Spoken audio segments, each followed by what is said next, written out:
Welcome to About Scripture, a podcast designed to take the listener deeper into Scripture and biblical thought.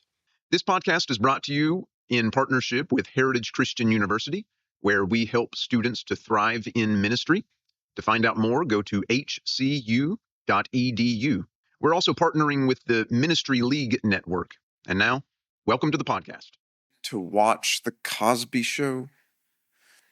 It's been a few years since I've seen the classic show from the 1980s, but in my adult life, I have watched many episodes, so I know that it stands up very well.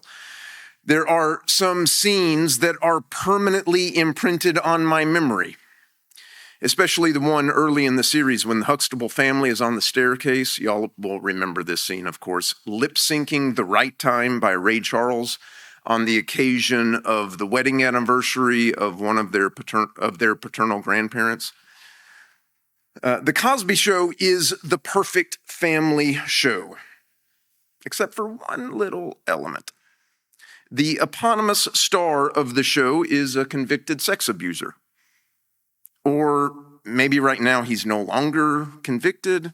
I think I remember that his conviction was overturned on a technicality. I don't know where we are in the legal matters, but let's say at least that he has been credibly accused of sexual abuse of many women over a period of decades. How much do those actions taint his work? I would like to start watching the show again, mostly so I can show it to my kids. I admire the show a great deal. For a few specific reasons, the same reasons everyone admired the show in the mid-'80s. First, because it's hilarious, and then also because of its depiction of an uber-successful black family with mother and father and a bunch of kids all living together and loving one another, not to mention two sets of grandparents who show up frequently, and they're all joyful and moral and kind. Heathcliff Huxtable was a great human and a great dad. He just happened to be portrayed by a despicable person, or to be more specific, a person who did some despicable things. Should that matter? If I watch The Cosby Show, am I supporting sexual abuse? Am I harming vulnerable women? I've said that I admire The Cosby Show. Is that okay? I'm not venturing into a new topic, but the same one from last week, Mrs. Dubose of Macomb, Alabama, the woman whose death prompted Atticus Finch to declare her the bravest person he'd ever met. Last week, I spent all my time arguing that To Kill a Mockingbird, despite its faults, is a morally serious novel, and the centerpiece of its moral seriousness is Atticus Finch. I made this argument in the face of criticisms, real and imagined, in my own head, faced by the novel and its main adult character, from the standpoint of America circa 2024. The point I was trying to make is that meditating on the characters in the novel is worth our while, that such an activity will contribute to our moral formation. I was arguing that we should take seriously the evaluation of Mrs. Dubose as voiced by Atticus in the novel. Having cleared my throat last week, today I want to attempt to take seriously Mrs. Dubose, cantankerous racist that she is. Maybe once we meet Mrs. Dubose, we will be so repulsed by her that we will reject the opinion of Atticus, deciding either that the best of men are wrong sometimes, or perhaps that Atticus is not, in fact, the best of men, but that the common understanding of his virtue is misguided. What would the novelist want us to think about this? I think the novelist Harper Lee would not want readers to adopt either of those two approaches. I think rather she wanted readers to accept Atticus as virtuous and wise, and therefore his opinion of Mrs. Dubose as true somehow. I interpret Harper Lee's intentions partly from the structure of the novel, which is divided into two unequal parts. And the chapter focusing on Mrs. Dubose, which is chapter 11, is the conclusion of the first part. The reader's acquaintance with Mrs. Dubose and our encounter with Atticus's opinion of her stands at a crucial point in the novel. So let's exercise our critical faculties. If we wanted to support the contention of Atticus about Mrs. Dubose, that she was an unusually brave person, how would we do so? How could we deal with the obvious problems standing in tension with the opinion of Atticus? These problems are ones the novel takes pains to highlight. Most of the chapter presents Mrs. Dubose as a character with whom we do not sympathize. Harper Lee's point in constructing such a character is obviously to prod readers to think deeply about human virtue, how it is developed, where it is found, how to identify it in others. Can a bad person display virtue? Before continuing, let me comment on some words used in the novel as also in the movie. There are two N-words that I think deserve some comment. One of them is the N-word. It comes up a fair number of times in the novel, including in this chapter. I think it is correct to say that it never appears on the lips of the Finches, Atticus and his children, except when the children are repeating words told them by others, or when Atticus tells them not to say it. The other N-word is Negro. It is definitely considered the nicer word in the context of the novel. Not just that, but the appropriate word to call people with dark-colored skin who today would be called black. It was the term used by black people for self-identification back when the novel was released and in the time period that the novel depicts. It was released in 1960. It depicts the 1930s. I think that this changed, the use of the word Negro. I think this changed somewhere along about 1980. I haven't done the research myself, but that's the impression I get. So that today the word Negro is archaic and perhaps mildly offensive. But I think not so offensive that it should not be pronounced when discussing a historical time period in which the word was in common use. So the one N-word I will not say, the other N-word I will. I hope this is the right decision. So here goes. According to the second paragraph of the relevant chapter in the novel, Mrs. Dubose lived alone except for a Negro girl in constant attendance. According to the narrator of To Kill a Mockingbird, who is, of course, Scout, or the older version of Scout, maybe we should call her Jean Louise, she and her brother, that is Scout, and her brother Jim, hated Mrs. Dubose. The reason is that she was mean to them, yelled at them from her front porch, insulted them and their father. She would say things like, "Jeremy Finch, Maudie Atkinson told me you broke down her Scuppernong arbor this morning," which the narrator assures us was a complete fabrication designed merely to harass. To Scout, Mrs. Dubose would say, "What are you doing in those overalls? You should be in a dress and camisole, young lady. You'll grow up waiting on tables if somebody doesn't change your ways. A Finch waiting on tables at the OK Cafe. Ha!"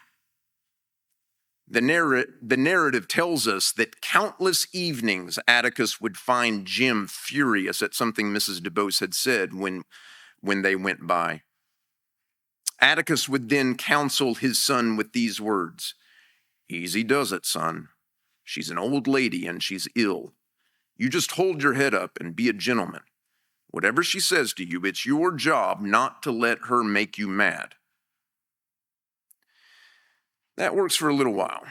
But then Mrs. Dubose hit her aim when she yelled at the children in regard to their father Not only a Finch waiting at tables, but one in the courthouse lawing for black people.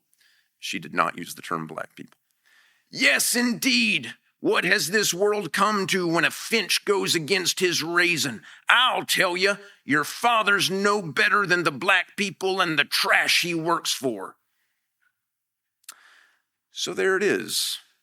Those are the problems with thinking that Mrs. Dubose might display virtue. She's a racist in the Deep South in the 1930s, and specifically, she mocks Atticus Finch for what exactly? For agreeing to serve as the defense attorney for a black man, Tom Robinson, accused of raping a white woman. It's not that Atticus is generally known for providing legal services to black people. In this particular instance, Atticus is a court-appointed attorney. Maybe he had a choice in the matter. I don't know. That's not really raised in the novel. Maybe most lawyers would have refused to take the case. At any rate, Tom Robinson did not seek out Atticus. It was arranged by the court.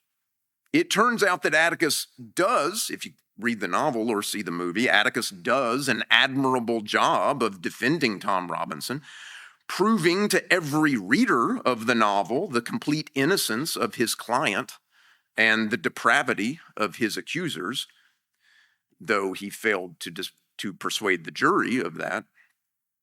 But of course, Mrs. Dubose can't know how hard Atticus will work to prove Mr. Robinson's innocence. Apparently, she's mad that he took the case. She's not the only one.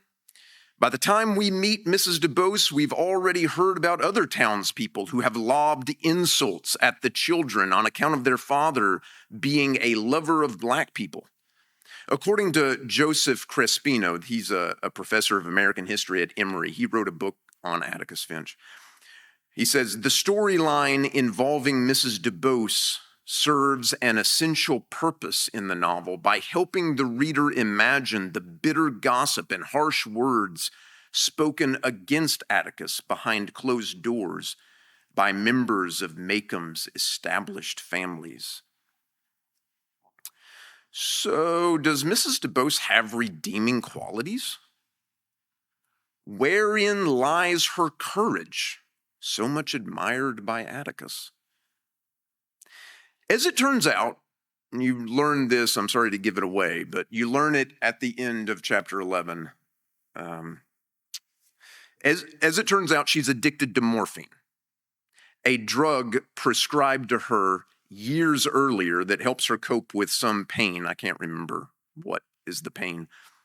And once her doctor tells her that she has not long to live, she decides she wants to kick the addiction. Morphine, she feels, has enslaved her, and she wants to die free. So in the last weeks of her life, she weans herself off of morphine. She voluntarily experiences the symptoms of withdrawal, and she manages to break free of her addiction, and so die liberated. It's that prompts Atticus to say that she was the bravest person he'd ever met. Is that bravery? Yes, sure. Absolutely. That is brave. Is brave the right word? I guess brave is the right word. Whatever. Yes, breaking free of an addiction is a brave thing to do. Is it the bravest thing I've ever heard of? No, I wouldn't put it in that category, but let's ignore the superlatives and just think about whether it was brave. She was a dying woman who used pain medication that she felt was too controlling of her life and her mind. Her doctors and other people in her life were telling her that there was no need to end her days in pain, that she could just simply continue using the morphine and leave life peacefully. But she refused because she wanted to die free. Okay, whether or not that's the decision I would have made or would have advised a loved one to make It's the decision she made, and she suffered for it. She entered willingly and in the face of opposition into a painful situation, and she persevered. She displayed bravery. Does that make her a good person? No. From a Christian standpoint, that's a pretty easy question if we remember Romans 3. There is none righteous, no, not one. There is none that doeth good, no, not one. Y'all remember that one? The apostle continues. Now listen to these words. Their throat is an open sepulchre. With their tongues they have used deceit. The poison of asps is under their lips, whose mouth is full of cursing and bitterness. Sounds like Mrs. Dubose. Of course, if this is the line we're going to take, that Mrs. Dubose is not a good person because ultimately no one is, well, then that also implicates Atticus. It implicates, of course, Bob Ewell, but it also implicates Tom Robinson, and it implicates me and you, and it implicates the apostle himself. I'm pretty sure that was exactly the point Paul was trying to make. Okay, so no one is righteous, but some people are more virtuous than others. Is Mrs. Dubose a virtuous person? Well, Atticus doesn't say she was virtuous. He says she was brave. Is it okay to admire some aspects of the character of someone who is otherwise not a good person? Or to put it another way, are there character flaws that are so disqualifying that a person displaying them cannot be admired for anything? Are there character flaws that compel us to write off a person completely as unworthy of our attention? That's the question I was trying to get at regarding Cosby. The question seems appropriate in our day since for the past decade or more, I don't know how long has this been going on, a great amount of the public discussion on morality has been an all or nothing proposition with two opposing sides. One side says if J.K. Rowling questions whether a trans woman is in every way a real woman, then we should no longer read Harry Potter, or the morality on display in those books was all a lie. By the way, have you listened to the podcast, The Witch Trials of J.K. Rowling? Do that. The other side says that if Target sells a onesie with a rainbow on it, you can't shop there anymore. Either you agree with me all the way, or at least you do not overtly disagree with me. Either that or I reject you. Or I guess cancel is the word to use. Obviously, Atticus does not subscribe to this all or nothing approach to morality, though he is the subject of Mrs. Dubose's most virulent attacks. He manages to find aspects of her character admirable. How does he think through this? Well, for one thing, he says that she's sick. Jim, she's old and ill. You can't hold her responsible for what she says and does. Of course, I'd rather she'd said it to me than to either of you, but we can't always have our druthers. What do you think? Is that right? She's not responsible for what she says? I do think there are occasions when we might be right to absolve someone of responsibility for what comes out of their mouths. We can probably think of some, maybe depending on mental state, due to disability or something else, due to sickness, I suppose. Should we afford Mrs. Dubose that grace? Maybe. I do think that if your aunt had cancer and was using cannabis and opioids for the pain and had some nasty things to say about immigrants, you might not hold it against her.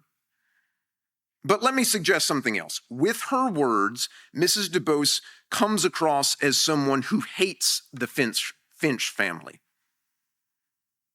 She's always criticizing the Finch family, but her actions suggest otherwise.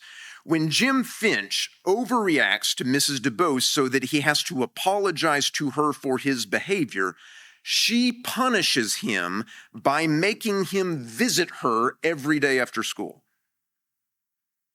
The first day Jim showed up with Scout, Mrs. Dubose greeted them by saying, "So you brought that dirty little sister of yours, did you?" So she's not nice to them, but she does want to be around them. Is that like in middle school when the boy constantly pulls the pigtails of one particular girl? Is Mrs. Dubose just trying to get the attention of these kids? And then even though she criticized Atticus up and down, it is Atticus that she has asked to write her will, and when the moment of her death comes, she asks for Atticus to be near her. Does she really hate Atticus, or does she just like picking at people? One day, when the children stay with Mrs. Dubose later than normal, Atticus came looking for them after work. The narrator describes the scene. Mrs. Dubose smiled at him. This is Scout, of course, saying, "For the life of me, I could not figure out how she could bring herself to speak to him when she seemed to hate him so."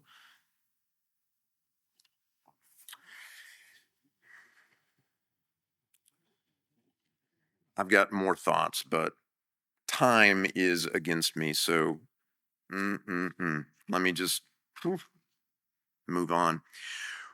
When the children visit Mrs. Dubose, she continues to berate them on a selection of subjects, including Atticus's reputation for being unusually kind to black people. She uses a term that I've already said I won't repeat, this time hyphenated with the word lover. It's a locution that puzzles Scout to the point that she asks her father its meaning, to which he responds, "It's hard to explain. Ignorant, trashy people use it when they think somebody's favoring Negroes over and above themselves.